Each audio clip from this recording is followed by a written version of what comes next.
Hello everyone, welcome to this video in the Bold BI Linux deployment series. In this video, I will show you how to install optional libraries for deploying Bold BI on a Linux environment.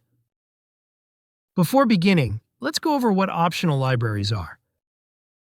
Optional libraries in Bold BI are additional components that extend its capabilities. These libraries improve features such as data connectivity, PDF rendering, and analytics. While not mandatory, installing them provides a smoother experience, enhancing performance and functionality in a Linux environment. Before installing the optional libraries, you should deploy Bold BI in your Linux environment. I have added a link in the description to a video showing you how to do this. Please watch that video first if you haven't yet. To install the optional libraries, open a terminal and run this command to navigate to the client library location. Then run the ls command to display the list of files in the current directory.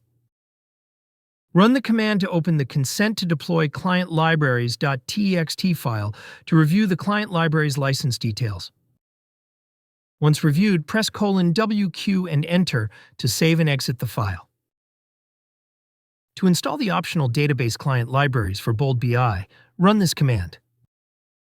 The Bold BI application utilizes client libraries such as MongoDB, PostgreSQL, Snowflake, MySQL, Oracle, Google, and ClickHouse to establish connections with their respective SQL database variants. Now we have successfully installed the optional libraries for deploying Bold BI on a Linux environment. I have added a link in this video's description to documentation that contains all the commands used in this video. If you found this video useful, please click the like button and subscribe to our channel to watch more videos like this. Thanks for watching.